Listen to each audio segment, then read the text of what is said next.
Catanduanes. Pero ang nangyayari, kabaliktaran.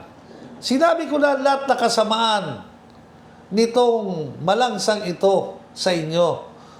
Ako ay wala sana ng problema sa kanya. Kaya lang naaawa ko sa mga tao na nagtatrabaho dyan sa Katso na parang sunod-sunuran lang sa isang diktador. Ay napakaraming kalukuhan dyan na lalabas pag alis nito ni Mr. Malangsa. Umpisahan ko na. Noong nakaraang araw, nagkaroon ng board meeting dyan sa Katso. Ang nag-preside po ay ang chairperson ng CHED, si Mrs. Villanueva. Dito, kung nakita nyo na naman sa Facebook ng walang hiyang itong malangsang ito, nakita nyo na nag-oath-taking na yung presidente ng Supreme Student Council na si Mr. Cortado. Pero itong presidente dyan, nagpa-picture pa sa tabi nitong nag-oath-taking.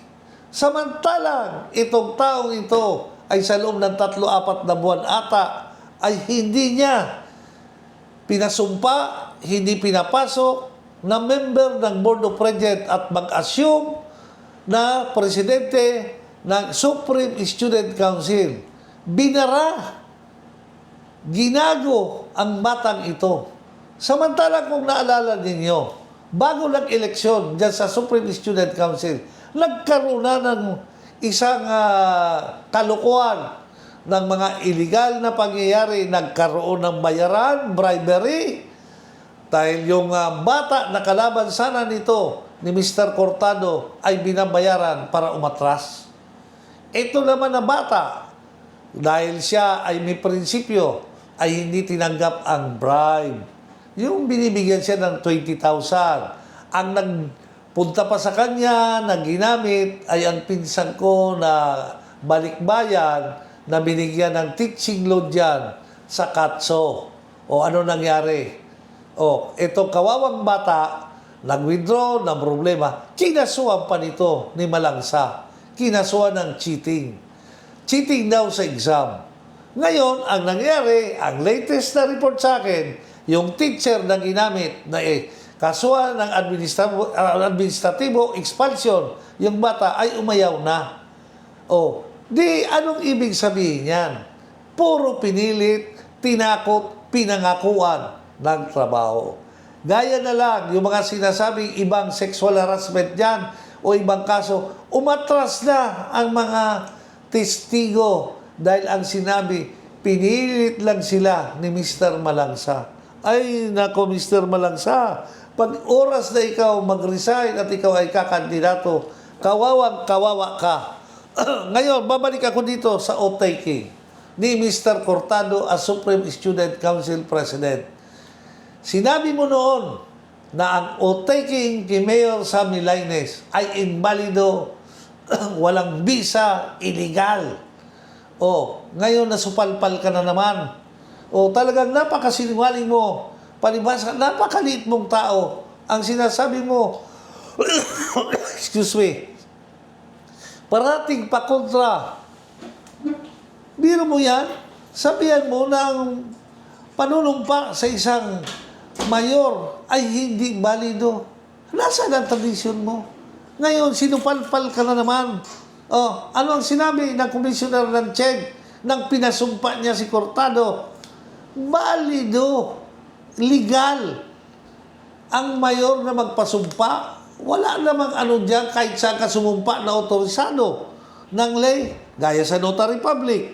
O, merong mga administrative officer na authorized. O, sa huwes. O, lahat na lang ng pagbabara ay ginawa mo para hindi makaupo si Mr. Cortado. Ang pinakamasakit nito, nang nag-ceremonial oath-taking si Mr. Cortado dyan sa CHED Commissioner na si Mrs. Valenzuela, excuse me, nagpa-picture ka pa? Ay, nasa na mukha mo? Grabe ka. Nakakahiya ka. Kung ako si Mr. Cortado, siniko kita. Kaya lang hindi ka tatamaan at maliit ka. Hindi ka abutin. Pero, por delikadesa, Senyor, Ay, grabe na yan. Huwag ka naman ganyan. Presidente ka. Kaya ngayon, kami na alam na ang ginawa mo, ang mga tao na nakakaalam na dahil sa programa kong ito, Nakatanduan is Tonto, talagang ginawa mong tonto ang mga tao. Kasi alam na nila, pagpunta mo raw dyan, namili ka ng boto, na halos lahat naniniwala. Napakaraming taong naniniwala na nagkabilihan ng boto nung eleksyon niya ng Board of Regents. O ngayon, dito kay Cortado, di ba kinasuhan ka rin ni Mr. Cortado ng mandamos. O ngayon, ito ang napakasarap na kwento. Nung nag-meeting kayo sa Camarines Resort, Board of Regents, Rodents, ano ang nangyari doon? May agenda kayo tsaka other matters. Ang nilagay nyo sa other matters ay yung assumption or oath-taking ni Mr. Cortado. Ano ang nangyari doon? Ito ang report sa akin. Tinanong kayo pagdating sa other matters ni Chairman Valenzuela ng CHED kung ano tong oath-taking. Hiningian kayo ng papeles, dokumento, kung ano, kung bakit. Dahil wala siyang alam. Ano ang sinagot mo, Mr. Malangsa? Wala kayong dalang papel. Ano ang sinabi ni Chairman Valenzuela ng CHED? Kung wala niya kayong papel, we defer niya discussion on the assumption of duty of Mr. Cortado. Ang sinabi, i-defer ang discussion. Very clear. Ngayon, ano ang ginawa nyo? Pagdating nyo dito sa Catanduanes, gumawa kayong memorandum. Ikaw, Mr. Malangsa, na ginawa nitong kasama mo yan na sa iyong board secretary na ito ang magiging kawawa pagdating ng oras. Ano ang sinabi mo? Dinideper sa meeting ninyo ang assumption. Ay, sabi ko, may diferensya ang tenga ng board secretary at ng presidente ni Mr. Malangsa. Iba ang discussion sa assumption. Ang pinapadifer o pinapahinto yung discussion sa board meeting nyo tungkol sa assumption. Kasi wala kayong papel eh. Wala kayong ipapakita. Wala kayong i-discuss doon sa board meeting. Ano ang ginawa nyo? Binaliktad nyo, iniban nyo. Pagdating dito, nagkaroon kayo ng memorandum na i-defer ang assumption ni Mr. Cortado. Ano nangyari? Talagang hindi na nakaano si Mr. Cortado. Hindi na ka-assume, kawawang bata. Masyado ninyong kinawawa yung bata, binastos, binobo, tinonto. Kaya yung bata na hindi naman sana dapat pumunta ng korte, ay hindi siya nagastusan, hindi nag-suffer ng mga sleepless nights, yung public ridicule in contempt. Kawawang bata. O ngayon, ano na kayo? Pinapasagot kayo, lumabas na ang katotohanan na yan ay personal niyong ginagawa. Pinersonal mo, ito si Mr. Cortado, na despite na siya ay na-proclaim legally ng COMELEC, na-proclaim na walang disqualification, ginawan lang yon ng gawa-gawa, pero ngayon nakasyum na. Kaya, ikaw dyan, ang kawawa dito, itong board secretary. Kung anong mangyayari sa iyo kasi incompetence, ining nangyari sa inyo. Madam Secretary, biro mo, di per di discussion, at tinira mo, di per di assumption, magkawig. Pero, napakalayo. Ano na naman ang ginawa mo? Yung askal mo na alalay mo. Na isang board din dyan. Yung Mr. Murillo na presidente ng faculty. Ito na ba ang pinapakita ng Katso? Na ito ay pinapamugara ng mga incompetent? Na walang alam? Simpleng English? Kaya ikaw nga, Mr. Murillo, question kita. Yung ginawa mo na nagpapasalamat ka na binigay na CNA sa mga empleyado, nagpapasalamat ka na obligasyon ng gobyerno yon. Hoy, Mr. Murillo, mag-resign ka na rin. Sumabay ka na dyan sa amo mo, kay Mr. Malangsa. Biro mo yan ang ginagawa. O ito pa, ito ay isang tunay na pangyayari dyan. Ikaw, Mr. Malangsa, sa kakakampanya mo ng patuloy na panluloko, sa patuloy mong panluloko, napapabayaan mo na ang supervision sa mga tao mo. Ito ang pinakamagandang report sa akin. Diyan sa lab ninyo, sa grade 8 daw, grade 6, grade 8, may isang teacher dyan na ang apelyido daw ay Mrs. Kalisin. Etong teacher na to, pag pumasok sa klase, dala ang anak na maliit. Tapos, pag umiyak ang bata, nagloko. Pinapakalinga, pinapabantayan sa mga estudyante. Kaya ang reklamo ng mga estudyante, hindi na raw sila natututo o hindi na makapag-concentrate dahil pinapabantay nyo dun sa bata. O paging the principal, the PTA, president, dito sa eskwela na to. Kaya nga itong teacher, itong tao na nagreklamo sa akin, yung anak niya, inalis na lang niya dyan. Nilipat niya dyan sa Catanduanes National High School, dyan sa Tibang. Tibang ba yan o Kalatagan? Kalatagan National High School. Nilipat na lang daw niya at walang natututuan. Pinapayagan niya yan. Hindi yan nakakarating sa management. Namigan niya na teacher na dinadala ang anak, nilalagay sa lamesa, tabi ng teacher, pag umiyak, oy, kalingain nyo, bantayan ninyo sa mga bata. Ay, grabe na yan. Grabe na yan. That's gross negligence. On the part of the administrator. Tapos itong teacher na to, kaya niyong kasuhan, matatanggal yan. Ay, that is abuse of authority, conduct unbecoming, unprofessionalism.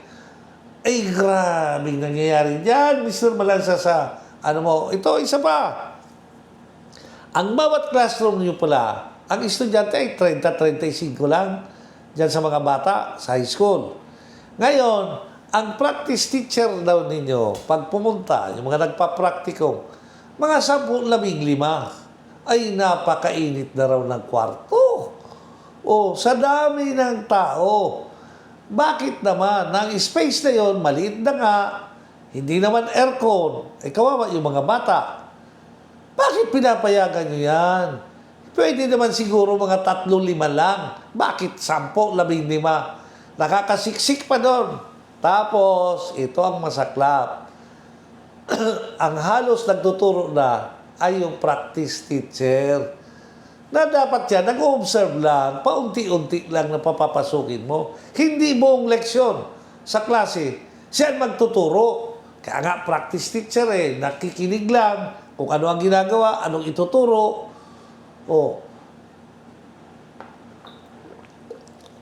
Kaya napakasamang nangyayari sa inyo dyan sa Katso. Kawawang kawawa. Ngayon, dyan sa Katso, maraming pumapalakpak na. Inaantay na ang sayong pag-resign.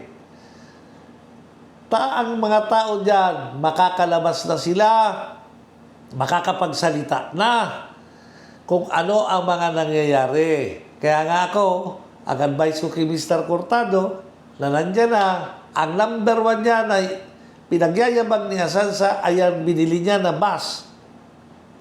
Mr. Cortado, as member of the board, humingi ka, mag-request ka ng voucher na binayaran niyan, including the bidding documents. Kasi may imbisigan natin yan, may report sa akin na yan ay hindi brand nyo, second hand, surplus. Kaya yan lang ang hinihingi ko sa iyo, Mr. Cortado.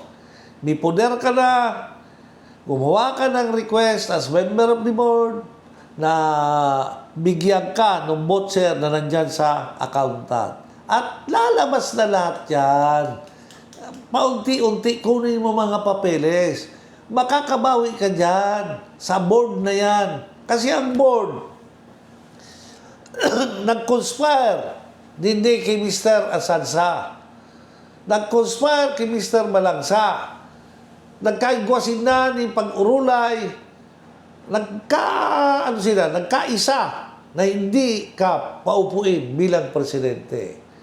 Kaya idamay mo lahat yan na member ng board na may pagkaalam dyan sa nangyari sa iyo.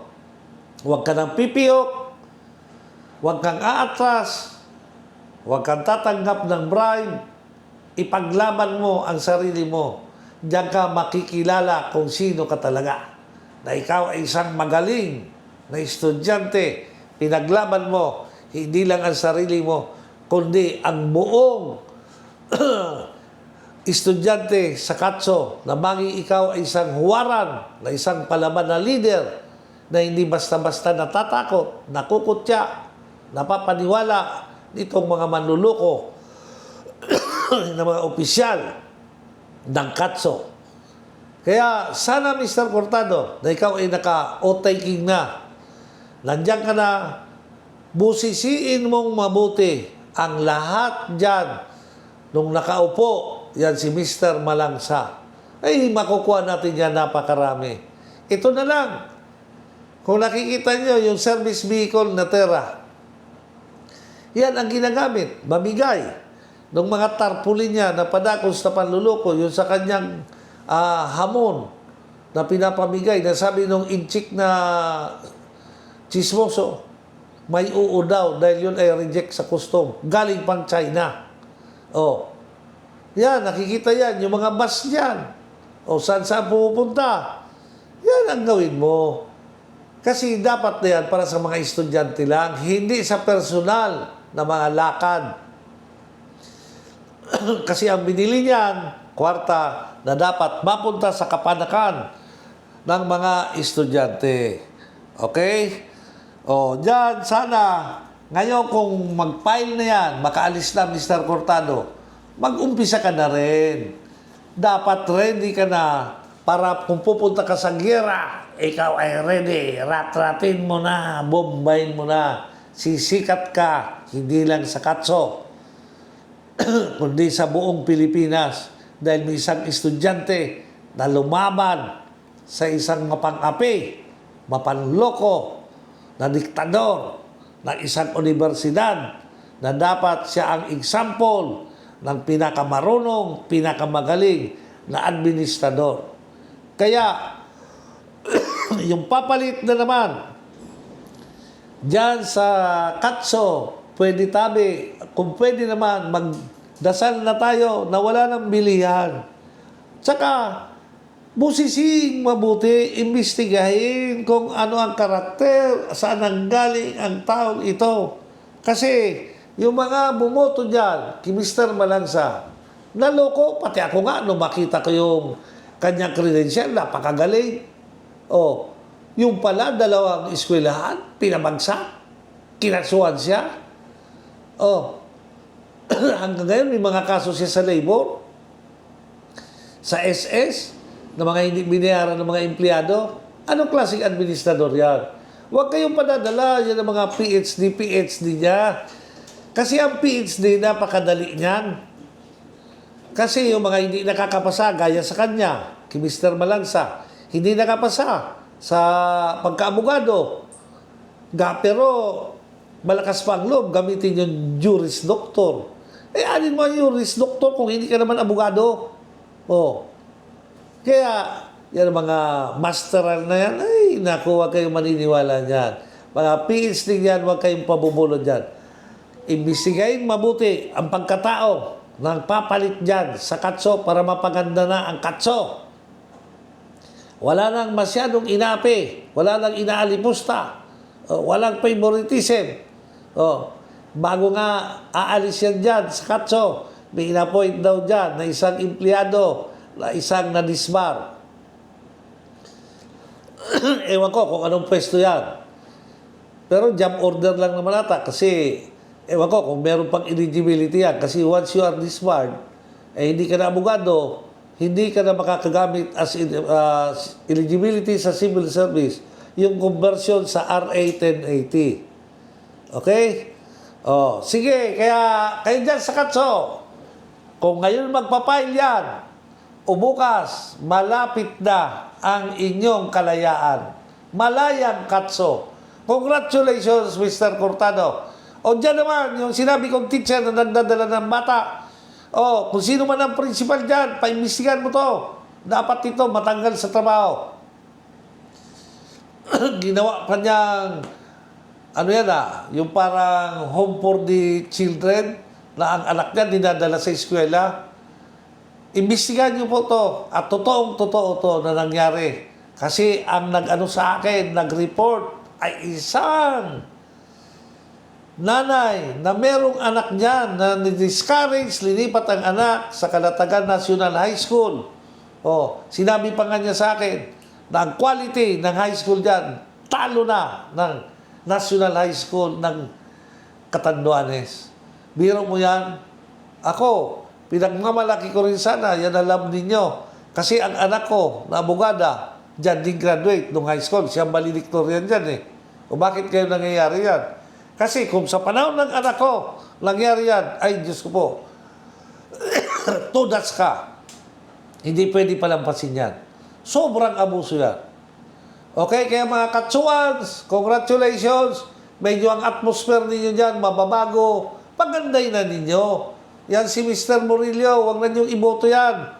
Sa pagka-presidente ng faculty pa man din, expected na kayo ay mga educated, may prinsipyo, maganda ang gagawin. Grabe ang expectation nyo as president. O pero ano nangyari?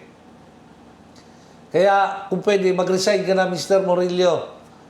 Ako na ang umaano sa'yo kasi hindi ka na kailangan ng mga teacher dyan, ng faculty. Ikinakahiya ka na nila.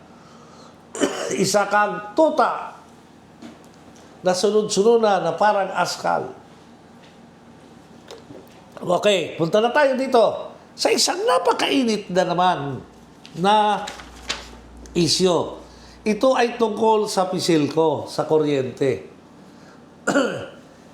Marami na ang nagagalit, kaya lang walang nagagawa. Bakit, Mr. Manager ng Pisilco, Mr. Francis Yanan? Ngayon, nagpalabas kayo sa Facebook na magkakaroon ng parating brownout dahil sa shredding o babawasan ang pag-supply ng kuryente ng Sueco dahil hindi sila nababayaran ng Napocor. Ay, naku naman, paki-review naman ninyo ang kontratang pinirma nyo tungkol sa pag-supply ng kuryente ng Napocor sa Pisilco. Kasi ano ang ginagawa ng mga board dyan? Wala na bang solusyon yan? Kung tuloy ang gawin ng Sueco na wag na sila mag-supply, anong gagawin nyo? Di ang buong Catanduanes, brownout, walang kuryente. Marami na ngang umaangal. Yung nagtitinda ng ice cream, sobra na ang lugi. Kasi natutunaw yung ice cream nila, pinapakain na lang sa baboy. Buti pa ang baboy, nakaka-ice cream, yung tao hindi. Oh, number 1 nagreklamo, yung cream line, ice cream. Luging-lugi na. Dahil sa inyong ginagawa na yan na brownout.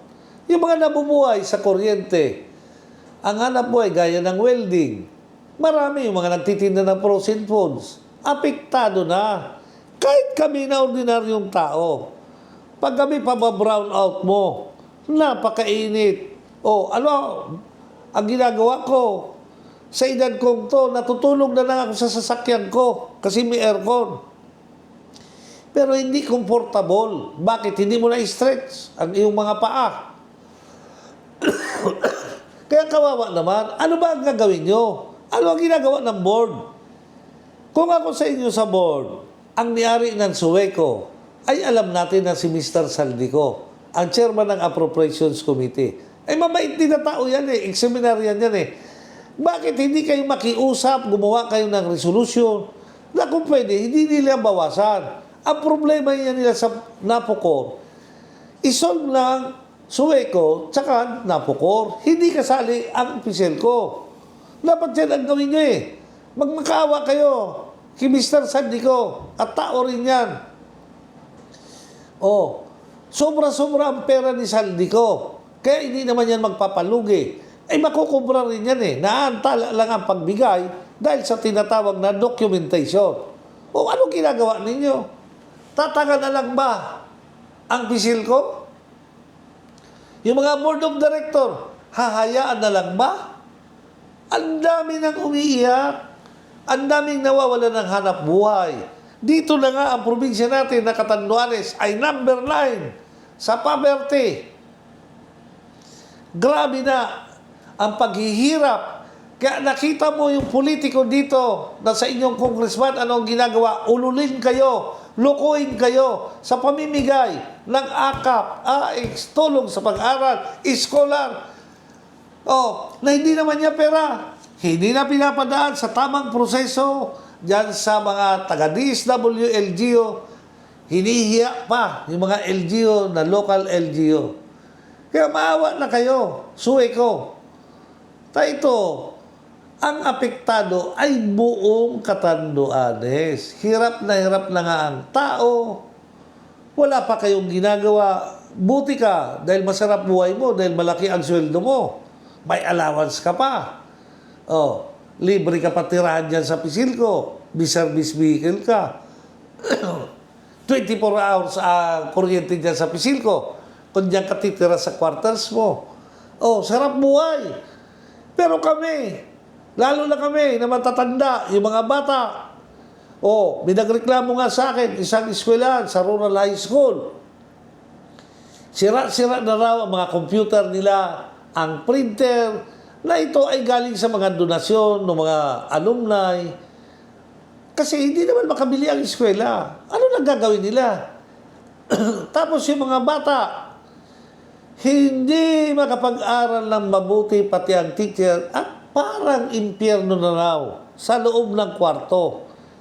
Kasi aminin na natin, there are so many overcrowded school buildings.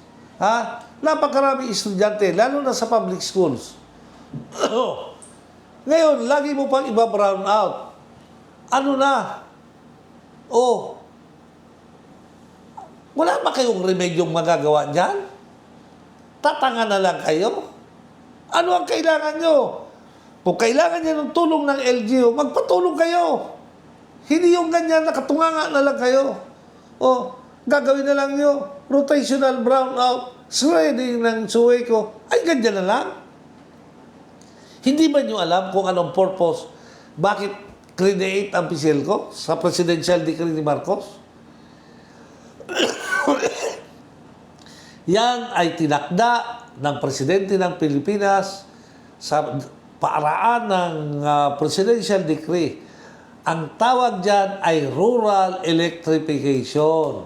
Kahit na ang Pisilco ay malugi, kasi under ito ng NEA, pinapautang. Basta ang lahat ng tao ay mabigyan ng murang kuryente. Pati sa pinakatago na lugar, dapat malagyan niya ng kuryente. Alam naman natin, why electricity is now very important. Halos mahal ang gas kung mag-iilaw ka ng gas. O, yung mga bata, kawawa, mas mura ang kuryente. Ano pa? Safe pa ang kuryente kaysa gagamit ka ng kerosene. O, ano ngayon? Mr. Pisilco, maawa ka naman. O kayong mga board dyan. Kasi kung hindi lang yung pinahirap ang pagkandidato sa board na yan na-attend ng inyong general annual meeting, sana maraming papasok dyan na makakatulong sa taong bayan. Kayang manindigan, kayang isabog, kayang lumaban. Pero kayo, tahimik lahat. Huwag kayong matakot, Saldico. Hindi naman yan demonyo. Hindi naman kayo dyan papatayin. Basta maganda ang inyong presentation, ng inyong proposal. Pagbibigyan kayo niyan, gumagastos nga niya ng sarili niyang pera. Ito pa, na-shredding dahil hindi naayos ang napokor. Kayang-kayang abunuan ni Saldico yan. Sabihin nyo, mag-request kayo, magmakawa kayo. Walang problema, magmakawa kayo. Kahit lumuhod kayo. Gaya ni Pacondo sa Batang Kapo. O, ano? Kaya ninyo? O, kung gusto nyo, tutulungan kayo. Humingi kayo sa local government. Kasi grabe ng perwisyo. Ang tagal na. Yung mga hanap buhay, apektado lahat, opisina, eskwelahan, establishmento, lahat na lahat. Kawawa na. Di bali na kami. Na problema lang namin sa pagtulog at matanda na kami. Pwede naman kami dyan na lang sa labas dahil ang lamok, hindi na kami pwede kagatin at makunat na. Okay? Kaya Mr. Pisilco, pakiayos tabi. Pakiayos naman. Grabe na ang epekto sa mamamayan, sa mga taga-Catanduanes. O kaya, kung hindi mangyayari yan, mag-apila na kamo sa NEA o sa Presidente na tulungan tayo kung paano matipigil ang continuous brownout dito sa probinsya ng Catanduanes. Naghihirap na nga. Pahihirapin pa nyo. O, ano na mangyari sa Catanduanes? Oh, hindi na nga gumagalaw ang ekonomiya dahil sa lipsing congressman nyo na ang mga project dinala sa region. Ang kontraktor hindi taga-Catanduanes. Wala pera pumapasok dito. Walang ginagastos. Oh, ano? Pumapasok na lang sa atin dito pera eh. Yung inaagaw pa ng inyong congressman, yung mga AKAP, AIX, mga tulong ng gobyerno, na yan ay obligasyon ng gobyerno na ibigay sa mga tao. Pero itong EPAL na to, pinapakialaman, pinapalabas sa kanya, wala lang ginawa sa probinsya ng Catanduanes. Yan lang. O, samantalang kung magaling ang inyong congressman na EPAL, nakikita sana natin to sa Kongreso na nagsasalita, gaya yung mga nandyan sa Quad Commission, yung mga big time na issue na tinatalakay dyan sa Kongreso. Pero nasaan ang mga tinatanong impertinent, irrelevant, walang kakwenta-kwenta. Sayang ang sweldo ng gobyerno. Kaya kayo ng mga taga-Catanduanes, alam lang nyo, pagdating ng botohan sa eleksyon na to, huwag na kayong magpakatonto. Hindi kayo nakakalata. Ang congressman nyo niya na EPAL, ang pinupuntahan lagi yung mga pulubi. Binumula kayo kasi yung mga profesional, nakapag-aral, kahit bigyan niya ng pera, hindi tatanggapin. Wala yan. Kaya lang, ang isang abogado na boto ay kaparehas lang ng isang boto ng isang tonto. Kaya sila ang pinupuntahan. Hindi kayo nakakalata. Kahit hindi naman kayo dapat puntahan, pinupuntahan kayo, bubulahin kayo, bibigyan kayo ng pain na 300, 200. Ako ang iboto nyo. Pagdating ng eleksyon, limo. Saan nila kinuha yan? Gaya nitong congressman nyo. Pumunta kayo ng sickmail. Ano na yung project niya doon na pinapagawa na access road? Titiray na naman, tapos na raw, pero mabuti na lang. May mga residente doon sa sickmail. Kasama na yung ex-kapitan, nag-file ng kaso sa ombudsman. Sa pandarambong nitong sa inyong congressman. Tayo na naman, yan na naman ang igagastos sa eleksyon. Saan yung maman ang sa inyong congressman? Wala naman yan eh. Saan? Sa pangungontrata. Ano ang nangyari? Lahat na malapit sa kanya na bankrupt. Kita nyo si Talaran, si De La Rosa. Ngayon, malapit na naman. Yung isang kontraktor niya na dating malaking kontraktor. Kaya nga kung nakikita nyo yung bahay niya, ang umuuko pa na ay ang congressman nyo. Ano yan? SOP? Wala lang ginawa yan. Puro nakalukuhan pera kasi kung sa talino, sa utak, hindi natin yan kailangan sa Kongreso. Wala namang alam. Nagbabasa na nga, tatanga-tanga pa. Yan pa bubutuhan nyo. Dahil sa pera, nagaling naman sa mga proyekto natin yan, yung SOP. Kaya mga kontraktor mo dito, kaaway mo kasi hindi makabigay ng advance. Oh. Pero yung mga taga ibang lugar, nakakabigay ng advance, doon mo binibigay. Pero sinasakripisyo mo ang buhay ng mga taga Catanduanes. Nawawala ng trabaho, nawawala ng negosyo, lahat-lahat na lang. Ikaw lang ang kumikita at saka yung taga ron. Wala kang pagmamahal sa mga taga Catanduanes. Palibhasa, hindi ka naman nakatira dito. Uwi-uwi ka lang dito kung mamimigay na hindi naman sa iyong pera, lulukoyin mo pa ang mga tao, leche ka. Kaya kayo mga tao, na mga dyan, pinupunta ang ginagawa mga leader. Hoy, mag-isip-isip na kayo, bakit ngayon lang? Gaya niyo yung kanta, bakit ngayon ka lang dumating? Oh, tapos bubulayin kayo. Pagkatapos yan, pakabigay sa inyo ng pera, after the election, ano na kamo? Maski yan yataw sa inyong mga AICS na yan, mga akap, tupad, iriwan na mga sa baryo. Kaya pili sa nila gusto nila. Tanguna nila yung tinawan, obligadong magbuto sa igna. Hoy, bako niyong pilakan. Ngunyan, kamo man dyan, na mga nasa laylayan, puro nasa kamanyataram. Pag ano niya nga, nag-press call mo niyan, anyataram, sa para na sa mga pobre, ay tubod-tubod. Para sa mga pobre. Kung pobrean, hilga daw ang sa iyang madam, ang gamit ng mga alahas. Oh, iyo yan ang sa pobre. Tangin daw niyo, muna niyo kugusa. Kung kamoy mga madungis. Oh, kaya kamo dyan sa mga laylayan, yung mga di nakapag-eskwela, yung mga kamusta na niya paborula, kung pwede, mag-eskwela kamo, magsadiri kamo, o sa inyong mga aki, pa-eskwela ninyo. Takong araw kita kayo ng perme, dahil maasiso ang Catanduanes. Lubog sa kautangan, dahil asenso, permi na sa nakitang ayaw kayo ni. Kami, dahil na kami problema. Mga araw sa mo, tadi na maawat. Aapuno na kami. Basta sa ngunyan, di pa kami ga-aikin. Kaya aniom pa kami. O, kaya, mga tugang ko, sa lahat na mga nakikinig sa akin, hanggang dito na lang po, susunod na naman ulit tayo sa Lunes, dating oras, alas 10 hanggang alas 10:30, Catanduanes, Tonto, huwag na sana po. Kaawaan tayo ng Diyos, magandang umaga sa lahat. Hanggang dito at ang radyo natin ay wala na, antay-antay natin hanggang katapusan. Maraming salamat po. Good morning. Thank you po. Tama, Teray, pinapabo na naman ako. Ano, hindi ka luwas? Diba, di nagluwas sa FB? Ha? Hindi tango na kayo hindi ginagawa.